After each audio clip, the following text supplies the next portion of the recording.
वैष्णव संप्रदाय का संत महात्माओं का ये डेरा है। मैं भी यहाँ कई साल से बचपन से यहाँ आ रहा हूँ और मेरी हर काम हर मनौती बहुत ही अच्छे ढंग से हो रही है।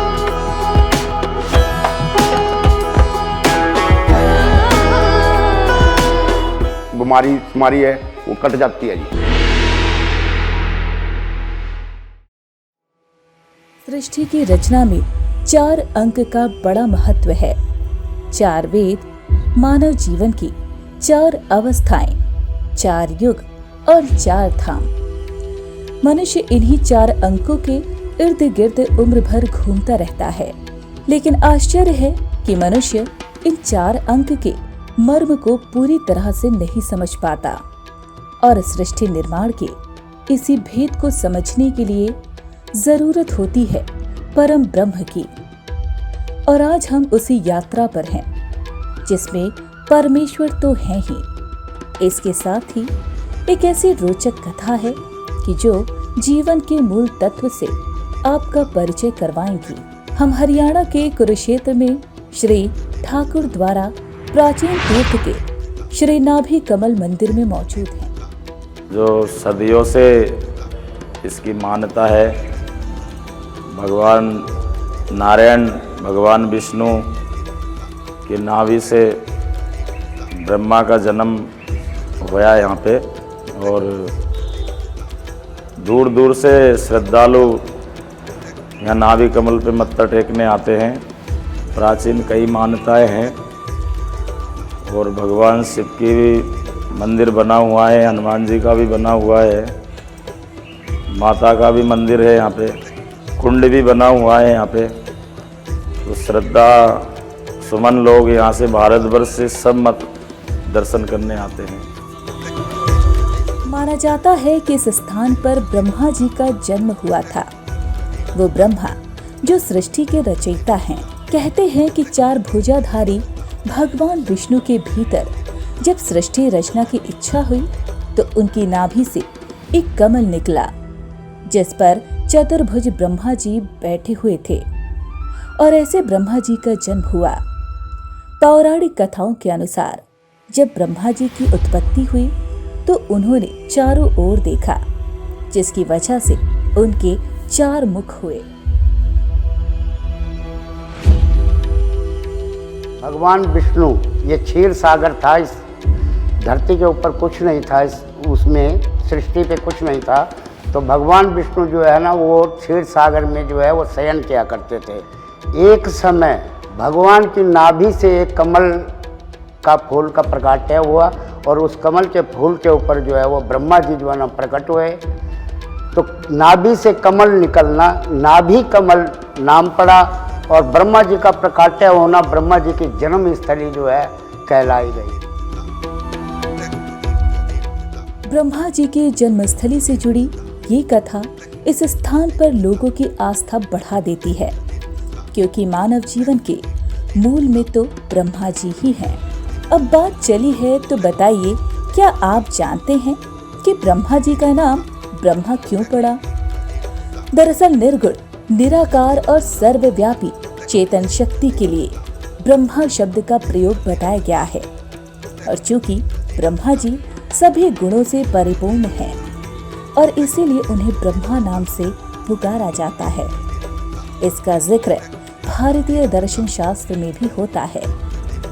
मंदिर के महंत विशाल दास ने आगे बताया है कि ब्रह्मा जी कमल पर बैठे बैठे थक गए तो उसकी डंडी पकड़कर उतरने लगे, लेकिन भगवान विष्णु की माया से कौन बचा है।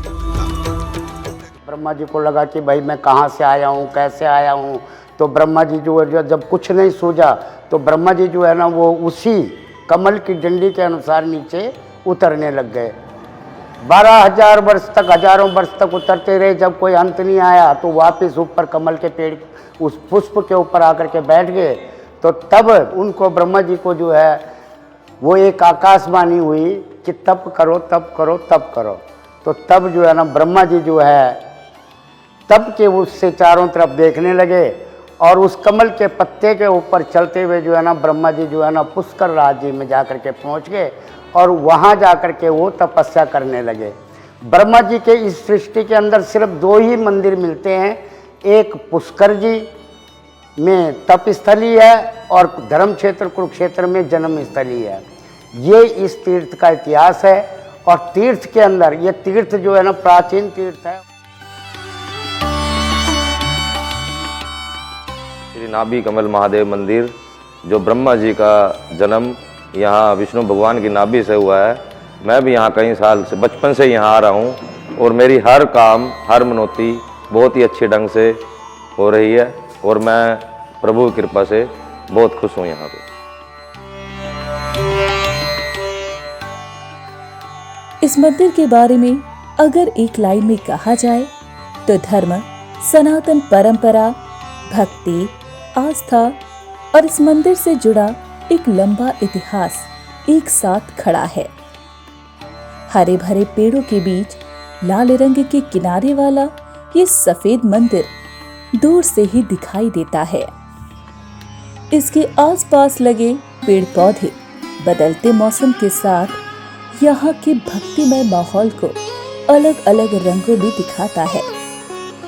मंदिर में एक ना मिटने वाली शांति का अनुभव भी होता है। मंदिर में भगवान विष्णु के साथ माता लक्ष्मी की पूजा की जाती है और इसीलिए इसे ठाकुर द्वारा कहा जाता है। इसके अलावा यहाँ कई देवी देवताओं की मूर्तियां भी विराजमान हैं, जिनके दर्शन कर भक्त आशीर्वाद पाते हैं। यहाँ शिव परिवार के साथ एक शिवलिंग भी है जहाँ लोग जल चढ़ाते हैं। यहाँ शिवलिंग के साथ डमरू विद्यमान है और यहाँ शिव को नर्मदेश्वर महादेव के नाम से भी जाना जाता है।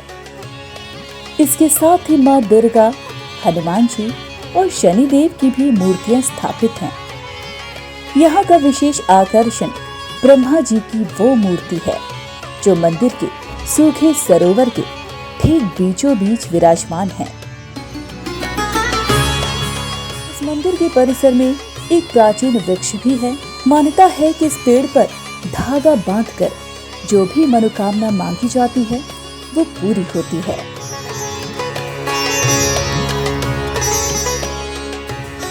यहाँ के स्नान का बड़ा महत्व है। माना जाता है कि चर्म रोग समेत सभी रोग यहाँ ठीक हो जाते हैं। इस मंदिर में समय समय पर उत्सव और त्योहार मनाए जाते हैं। जन्माष्टमी के दौरान जब शोभा यात्रा निकाली जाती है, उन दिनों भक्तों का ऐसा तांता लगता है कि तिल रखने की जगह नहीं मिलती। हर तरफ श्रद्धालु भक्ति में लीन दिखाई देते हैं। जयकारों उद्घोषों से पूरा मंदिर और आसपास के इलाके गूंज उठते हैं। जैसे कृष्ण जन्माष्टमी है, बावन द्वादशी है, रामनवमी है, दशहरा है, दीपावली पे अन्नकूट का प्रोग्राम होता है, हनुमान जयंती मनाई जाती है। तो ये 6-7 प्रोग्राम जो होते हैं वो भव्य जो है यहाँ ठाकुर द्वारा नाभि कमल में प्राचीन समय से मना करके आ रहे हैं।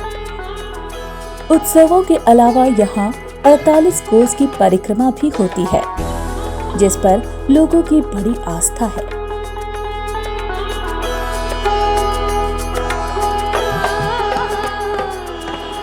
साल में एक बहुत बड़ी परिक्रमा होती है, जो हमारे बाबा विशालमणि जी महाराज उस परिक्रमा को परकन्या कहते हैं, जिसको वो 48 कोस की परिक्रमा है, जो साल में बाबा विशालमणि जी आगे आगे चलते हैं और शहर से, गांव से, बाहर से, दूर दूर से गांव से लोग आकर इस परिक्रमा में सम्मिलित होते हैं।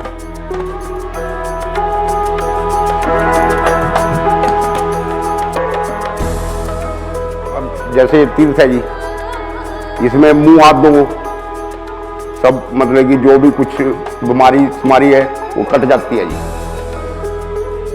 पौराणिक मान्यताओं और कुछ कथाओं के अनुसार ब्रह्मा जी की पूजा नहीं की जाती और देश में बड़े कम मंदिर हैं जहां ब्रह्मा जी विराजमान हैं। अगर इस मंदिर में ब्रह्मा जी विराजमान हैं तो इसकी महत्ता स्वयं ही बढ़ जाती है। तो एक बार यहाँ जरूर आएं और दर्शन कर प्रभु का आशीर्वाद जरूर लें।